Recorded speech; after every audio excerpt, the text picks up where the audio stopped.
ओम नमो नारायणाय नमः। जय बृहस्पति देव, जय लक्ष्मी नारायण।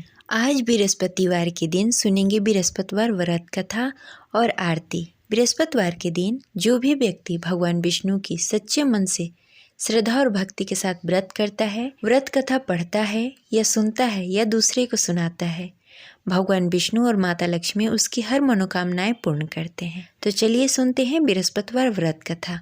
कथा शुरू करने से पहले कमेंट बॉक्स में लिखें जय लक्ष्मी नारायण। प्राचीन समय की बात है। भारतवर्ष में एक राजा राज्य करता था। वो बड़ा ही प्रतापी और दानी था।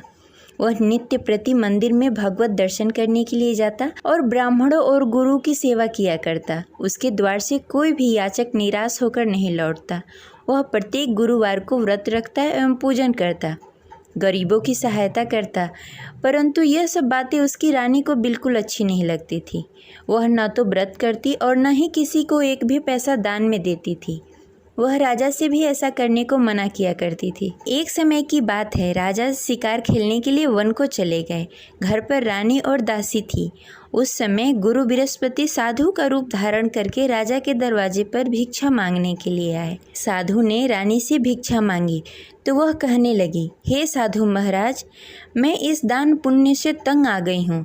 इस कार्य के लिए तो मेरे पति ही बहुत हैं। अब आप ऐसी कृपा करें कि सारा धन नष्ट हो जाए तथा मैं आराम से रह सकूं। साधु रूपी बृहस्पति देव ने कहा, हे देवी, तुम तो बड़ी ही विचित्र हो। संतान और धन से कोई दुखी नहीं होता, इसको सभी चाहते हैं। पापी भी धन और पुत्र की इच्छा करता है। अगर तुम्हारे पास धन अधिक है तो भूखे मनुष्यों को भोजन करवाओ, प्याव लगवाओ, ब्राह्मणों को दान दो, धर्मशाला बनवाओ, कुआं, तालाब, बावड़ी, बाग, बगीचे आदि का निर्माण कराओ तथा निर्धन कुंवारी कन्याओं का विवाह करवाओ। साथ ही यज्ञ करो। इस प्रकार के कर्मों से आपके कुल का और आपका नाम परलोक में भी सार्थक होगा एवं तुम्हें स्वर्ग की प्राप्ति होगी। परंतु रानी साधु की इन बातों से खुश नहीं हुई। उसने कहा, हे साधु महाराज, मुझे ऐसी धन की आवश्यकता नहीं है जिसे मैं अन्य लोगों को दान में देती फिरूं, जिसको रखने और संभालने में भी मेरा सारा वक्त निकल जाए। साधु ने कहा, हे देवी, यदि तुम्हारी ऐसी ही इच्छा है तो जैसा मैं तुम्हें बताता हूँ वैसा करना। बृहस्पतिवार के दिन आंगन को गोबर से लीपना और अपने केसों को पीली मिट्टी से धोना। केसों को धोते समय स्नान करना। राजा से कहना कि वो हजामत कराए। भोजन में मांस मदिरा खाना, कपड़े धोबी को धोने के लिए देना। इस प्रकार 7 बृहस्पतिवार को करने से तुम्हारा सारा धन नष्ट हो जाएगा। यह कहकर साधु महाराज रूपी बृहस्पति देव अंतर्ध्यान हो गए। रानी ने साधु के कहने के अनुसार 7 बृहस्पतिवार तक वैसा ही करने का विचार किया। साधु के बताए हुए कार्य करते हुए केवल 3 ही बृहस्पतिवार बीते कि उसकी सारी संपत्ति नष्ट हो गई। भोजन के लिए भी 2 समय परिवार तरसने लगा तथा सांसारिक भोगों से दुखी रहने लगा। तब राजा रानी से कहने लगा कि हे रानी, तुम यहाँ पर रहो, मैं दूसरे देश जा रहा हूँ। क्योंकि यहाँ पर मुझे सभी मनुष्य जानते हैं, इसलिए मैं यहाँ कोई कार्य नहीं कर सकता। मैं अब परदेश जा रहा हूँ, वहाँ कोई काम धंधा करूँगा, शायद हमारे भाग्य बदल जाए। ऐसा कहकर राजा परदेश को चला गया। वो वहाँ जंगल से लकड़ियाँ काट कर लाता और शहर में बेचता। इस तरह जीवन व्यतीत करने लगा। इधर राजा के बिना रानी और दासी दुखी रहने लगी। किसी दिन भोजन मिलता और किसी दिन जल पीकर ही रहना पड़ता। एक दिन रानी और दासी को भोजन किए बिना 7 दिन व्यतीत हो गए। तो रानी ने अपनी दासी से कहा, हे दासी, यहाँ पास के नगर में मेरी बहन रहती है। वह बड़ी ही धनवान है। तुम उसके पास जाओ और वहाँ से 5 सेर बेझल मांग के लाओ, जिससे कुछ समय के लिए गुजारा हो जाएगा। दासी रानी की बहन के पास गई। रानी की बहन उस समय पूजा कर रही थी। बृहस्पतिवार का दिन था। दासी ने रानी की बहन से कहा, हे रानी, मुझे आपकी बहन ने भेजा है, मुझे 5 सेर बेझल दे दो। दासी ने यह बात अनेक बार कही, परंतु रानी की बहन ने कोई उत्तर नहीं दिया, क्योंकि वह उस समय बृहस्पतिवार का कथा सुन रही थी। जब दासी को रानी की बहन की कोई उत्तर नहीं मिला तो वह बहुत ही दुखी हुई। उसे क्रोध भी आया। वह लौटकर रानी से बोली, हे रानी, आपकी बहन बहुत ही घमंडी है। वह छोटे लोगों से बात नहीं करती। मैंने उससे कहा, उसने कोई उत्तर नहीं दिया। मैं वापस चली आई। रानी बोली, हे दासी, उसमें उसकी कोई गलती नहीं है। जब बुरे दिन आते हैं तब कोई असहारा नहीं देता। अच्छे बुरे का पता विपत्ति में ही लगता है। जो ईश्वर की इच्छा होगी वही होगा। यह सब हमारे भाग्य का दोष है। उधर रानी की बहन ने सोचा कि मेरी बहन की दासी आई हुई थी, परंतु मैं उससे नहीं बोली, इससे वह बहुत दुखी हुई होगी। अतः कथा सुन बृहस्पति भगवान का पूजन समाप्त करके अपनी बहन के घर गई और कहने लगी, हे बहन, मैं बृहस्पतिवार का व्रत कर रही थी। तुम्हारी दासी हमारे घर आई थी, परंतु जब तक हम कथा सुनते हैं तब तक हम लोग न उठते हैं और न किसी से बातें करते हैं, इसलिए मैं नहीं बोली। कहो दासी क्यों गई थी? रानी बोली, बहन, हमारे घर अनाज नहीं था। वैसे तुमसे कोई बात छिपी नहीं है, इस कारण मैंने दासी को तुम्हारे पास 5 सर बेझल के लिए भेजा था। रानी की बहन बोली, बहन देखो, बृहस्पति भगवान सबकी मनोकामनाएं पूर्ण करते हैं। देखो शायद तुम्हारे घर में कहीं अनाज रखा हो। यह सुनकर दासी घर के अंदर गई। वहाँ से उसे एक घड़ा बेझल का भरा हुआ मिल गया। उसे बड़ी हैरानी हुई क्योंकि उसके एक एक बर्तन देख लिया था। उसने बाहर आकर रानी को बताया। दासी अपने रानी से कहने लगी, हे रानी, देखो, वैसे हमको जब अन्न नहीं मिलता तो हम रोज ही व्रत करते। अगर इनसे इस व्रत की विधि और कथा पूछ ली जाए तो हम भी इस व्रत को किया करेंगे। दासी के कहने पर रानी ने अपनी बहन से बृहस्पतिवार के व्रत के बारे में पूछा। उसकी बहन ने बताया, हे रानी बहन, बृहस्पतिवार को सूर्योदय से पूर्व उठकर स्नान आदि से निवृत्त होकर बृहस्पतिवार का व्रत करना चाहिए, लेकिन उस दिन सिर नहीं धोना चाहिए। बृहस्पतिवार के व्रत में चने की दाल और मुनक्के से विष्णु भगवान और केले के वृक्ष की जड़ की पूजन करनी चाहिए तथा दीपक जलाएं। उस दिन एक ही समय भोजन करें। भोजन पीले खाद्य पदार्थ का करें तथा कथा सुनें। इस प्रकार करने से गुरु भगवान प्रसन्न होते हैं और अन्न पुत्र धन देते हैं। इस प्रकार व्रत और पूजन की विधि बताकर रानी की बहन अपने घर को लौट गई। रानी और दासी दोनों ने ही निश्चय किया कि वे बृहस्पति भगवान का पूजन जरूर करेंगी। 7 दिन बाद जब बृहस्पतिवार आया तो दोनों ने व्रत रखा। घुड़सार में जाकर चना और गुड़ बीन लाई तथा उसकी दाल से केले की जड़ में विष्णु भगवान का पूजन किया। अब भोजन कहाँ से आए? दोनों बड़ी ही दुखी हुई, परंतु उन्होंने व्रत किया था, इस कारण बृहस्पति देव भगवान प्रसन्न थे। वे एक साधारण व्यक्ति के रूप में 2 थालों में सुंदर पीला भोजन लेकर आए और दासी को देकर बोले, हे दासी, यह भोजन तुम्हारे और रानी के लिए है, तुम दोनों करना। दासी भोजन पाकर बड़ी ही प्रसन्न हुई और रानी से बोली, रानी जी, भोजन कर लो। रानी को भोजन आने के बारे में कुछ पता नहीं था, इसलिए वह दासी से बोली, जा तू ही भोजन कर ले, क्योंकि तू हमारी व्यर्थ में हंसी उड़ाती है। दासी बोली, एक व्यक्ति अभी भोजन देकर गए हैं। रानी कहने लगी, वह भोजन तेरे लिए दे गए होंगे, तू ही भोजन कर ले। दासी ने कहा, वह व्यक्ति हम दोनों के लिए भोजन की थाली लेकर आए हैं, इसलिए मैं और आप दोनों ही साथ भोजन करेंगी। फिर दोनों ने गुरु भगवान का नमस्कार किया और भोजन प्रारंभ किया। उसके बाद से वे प्रत्येक बृहस्पतिवार को गुरु भगवान का व्रत और पूजन करने लगी। बृहस्पति भगवान की कृपा से उसके पास धन हो गया, परंतु रानी फिर पहले की तरह आलस्य करने लगी। तब दासी बोली, देखो रानी, तुम पहले भी इस प्रकार का आलस करती थी। तुम्हें धन को रखने में कष्ट होता था, इस कारण सभी धन नष्ट हो गए। अब गुरु भगवान की कृपा से धन मिला है तो फिर तुम्हें आलस्य होता है। बड़ी मुसीबतों के बाद हमने यह धन पाया है, इसलिए हमें दान पुण्य करना चाहिए। तुम भूखे मनुष्यों को भोजन कराओ, प्याव लगवाओ, ब्राह्मणों को दान दो, कुआं, तालाब, बावड़ी आदि का निर्माण कराओ, मंदिर पाठशाला बनवाओ, दान दो, कुंवारी कन्याओं का विवाह करवाओ। धन को शुभ कार्यों में खर्च करो, जिससे तुम्हारे कुल और यश बढ़े तथा स्वर्ग की प्राप्ति हो और पितृ प्रसन्न हो।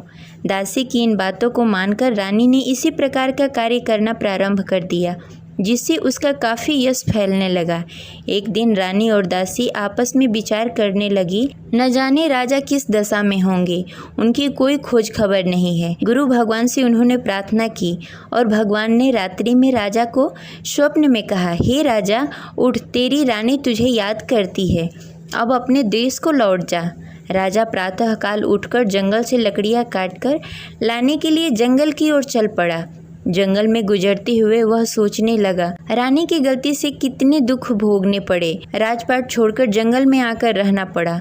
जंगल में लकड़ियां काटकर उन्हें बेचकर गुजारा करना पड़ा। उसी समय उस जंगल में बृहस्पति देव साधु के रूप में प्रकट हुए और राजा से पूछने लगे, हे लकड़हारे, तू इस सुनसान जंगल में किस चिंता में बैठा है, मुझे बताओ। यह सुनकर राजा के नेत्रों में जल भर आया और साधु की वंदना कर बोला, हे प्रभु, आप सब कुछ जानते हैं। इतना कहकर राजा ने साधु को अपनी संपूर्ण कहानी सुनाई। महात्मा तो स्वभाव से ही दयालु होते हैं। वे राजा से बोले, हे राजा, तुम्हारी रानी ने बृहस्पति देव के प्रति अपराध किया था, जिसके कारण तुम्हारी यह दशा हुई। अब तुम किसी प्रकार की चिंता मत करो, भगवान तुम्हें पहले से भी अधिक धन देंगे। देखो, तुम्हारी पत्नी ने बृहस्पतिवार का व्रत करना प्रारंभ कर दिया है। अब तुम भी बृहस्पतिवार के दिन व्रत रखो। चने की दाल और गुड़ जल के लोटे में डालकर केले के पत्ते में विष्णु भगवान का पूजन करो। फिर कथा कहो या सुनो, भगवान तुम्हारी सब मनोकामनाएं पूर्ण करेंगे। साधु को प्रसन्न देखकर राजा बोला, हे प्रभु, मुझे लकड़ी बेचकर इतना पैसा भी नहीं बचता जिससे भोजन करने के उपरांत कुछ बचा सकूं। मैंने रात्रि में अपनी रानी को व्याकुल देखा। मेरे पास कोई साधन नहीं जिससे समाचार जान सकूं। फिर मैं बृहस्पतिवार की कौन सी कहानी कहूं या सुनूं? मुझको तो कुछ भी मालूम नहीं है। साधु ने कहा, हे राजा, तुम किसी बात की चिंता मत करो। बृहस्पतिवार के दिन तुम रोजाना की तरह लकड़ियाँ लेकर शहर जाओ।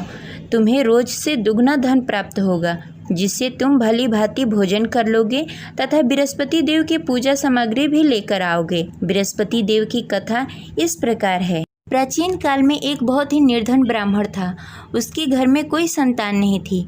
वह नित्य प्रति पूजा पाठ करता, परंतु उसकी स्त्री बहुत ही मलिनता के साथ रहती। वह न स्नान करती, न ही किसी देवता का पूजन करती।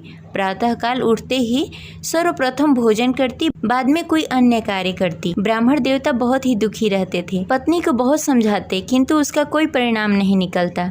भगवान की अनुकंपा से एक समय ब्राह्मण की पत्नी गर्भवती हुई और 10वें महीने एक सुंदर कन्या को जन्म दिया। निर्धन ब्राह्मण कन्या के जन्म से बहुत दुखी हुआ। धीरे धीरे ब्राह्मण की कन्या बड़ी होने लगी। बचपन से ही उस कन्या की रुचि भगवान विष्णु की पूजा में थी। वह प्रातः उठती, स्नान ध्यान करती, उसके बाद भगवान विष्णु की पूजा करती और मंदिर में जाती। बृहस्पतिवार को व्रत करके विधि विधान पूर्वक पूजा पाठ करती। पूजा पाठ के बाद वह पढ़ने के लिए पाठशाला जाती। घर से चलते समय वह मुट्ठी भर जौ साथ में लेकर जाती और पाठशाला के रास्ते में थोड़ी थोड़ी जौ गिराते जाती। जब पाठशाला से लौटकर आती, जौ के दाने सोने में बदल जाते। लड़की सभी सोने के दाने बीन लाती। एक दिन जब वह सोने के दानों को साफ कर रही थी, तो उसकी माँ ने कहा, बेटी, सोने के दाने साफ करने के लिए सोने का सूप भी होना चाहिए। अगले दिन बृहस्पतिवार था। उसने भगवान बृहस्पति देव की पूजा करते हुए प्रार्थना की, हे भगवान, यदि मैंने आपका व्रत विधि विधान से किया हो तो मुझे सोने का सूप दे दो। भगवान बृहस्पति देव ने उसकी मनोकामना पूरी करने का वचन दिया। पाठशाला से लौटते समय उसने रास्ते में सोने का सूप पड़ा हुआ मिला। घर लौटकर सोने का सूप अपनी माँ को दिखाकर वह सोने के दाने साफ करने लगी। उसी समय नगर का राजकुमार उसके घर के पास से गुजर रहा था। उस सुंदर लड़की को सोने के सूप में जौ साफ करते देख राजकुमार उस पर मोहित हो गया। राजकुमार ने अपने पिता से उस लड़की से विवाह करने की इच्छा प्रकट की। तो राजा ने ब्राह्मण को महल में बुलाकर राजकुमार से उसकी लड़की के विवाह की बात कही। ब्राह्मण तैयार हो गया। धूमधाम से उस लड़की का विवाह राजकुमार से हो गया। दुल्हन बनकर ब्राह्मण की लड़की महल में चली गई। लड़की के चले जाने से ब्राह्मण फिर से निर्धन हो गया। उसे कई कई दिनों तक बिना भोजन के रहना पड़ा। बहुत दुखी होकर ब्राह्मण एक दिन अपनी लड़की के पास गया। अपने पिता से निर्धनता का समाचार सुनकर उसे बहुत सारा धन देकर पिता को विदा किया। उस धन से ब्राह्मण का कुछ दिनों तक आराम से गुजारा हुआ, लेकिन जल्द ही फिर भूखों मरने की हालत हो गई। ब्राह्मण अपनी लड़की से धन लेने के लिए फिर महल में पहुंचा।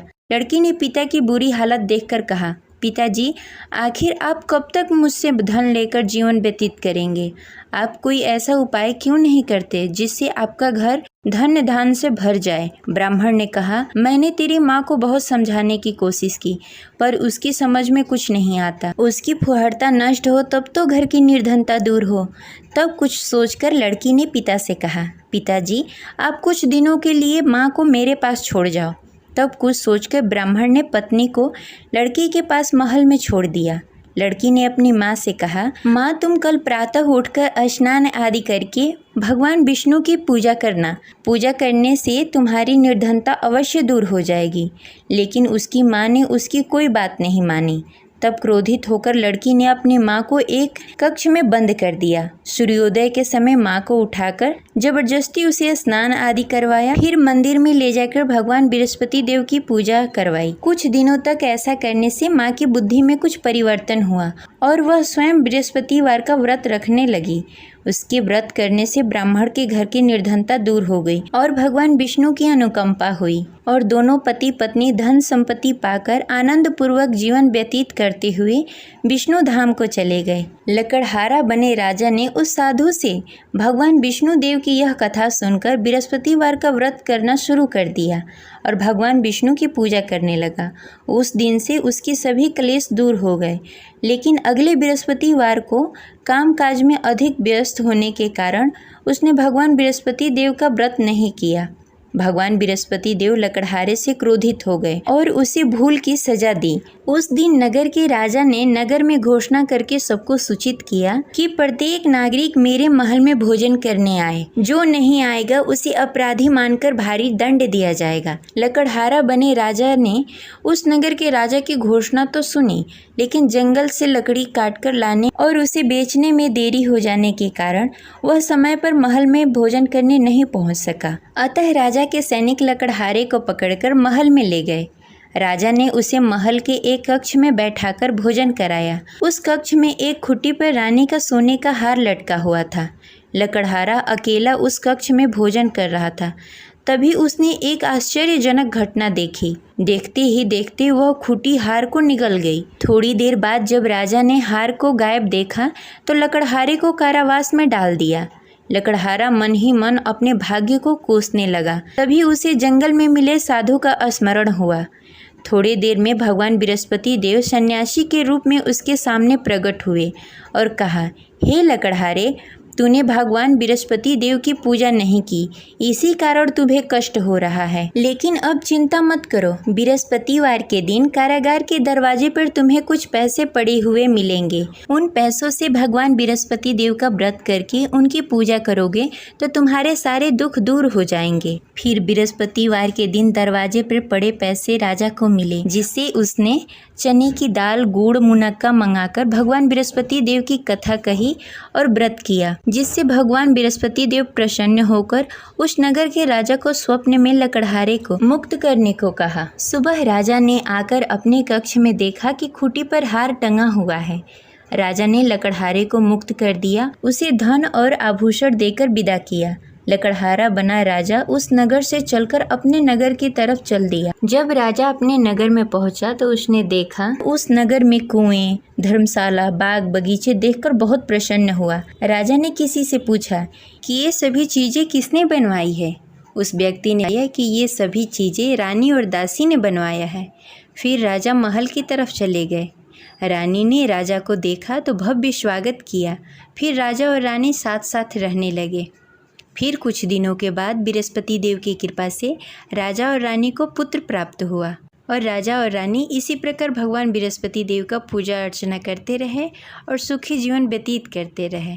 बृहस्पति देव सभी की मनोकामनाएं पूर्ण करते हैं। जो भी व्यक्ति बृहस्पतिवार के दिन पूरी श्रद्धा और भक्ति के साथ बृहस्पति देव की पूजा अर्चना करता है तथा व्रत का पालन करता है और कथा पढ़ता है या सुनता है या किसी और को सुनाता है, उनकी सभी मनोकामनाएं बृहस्पति देव पूर्ण करते हैं। जिस प्रकार बृहस्पति देव ने राजा और रानी की मनोकामनाएं पूर्ण की, उसी प्रकार बृहस्पति देव सभी की मनोकामनाएं पूर्ण करते हैं। जय बृहस्पति देव। अब सुनेंगे बृहस्पति देव की आरती। ओम जय बृहस्पति देवा, ओम जय बृहस्पति देवा, छिन छिन भोग लगाऊं कदली फल मेवा।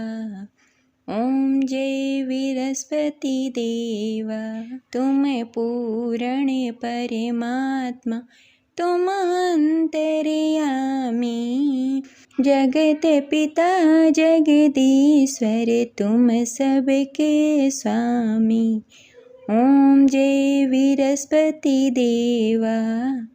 चरणामृत निज निर्मल सब पातक हरता।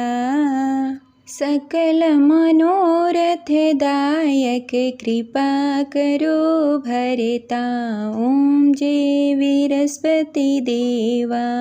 तन मन धन अर्पण कर जो जन शरण पड़े। प्रभु परगट तब हो कर आकर द्वार खड़े। ओम जय विरस्पति देवा। दीन दयाल दयानिधि भक्तन हितकारी। पाप दोष सब हरता भव बंधन हारी। ओम जय विरस्पति देवा। सकल मनोरथ दायक सब संशय हारी। विषय विकार मिटाओ संतन सुखकारी। ओम जय विरस्पति देवा। जो कोई आरती तेरी प्रेम सहित गावे। ज्येष्ठानंद आनंद कर सो निश्चय पावे। ओम जय विरस्पति देवा। प्रभु जय विरस्पति देवा। जय विरस्पति देवा।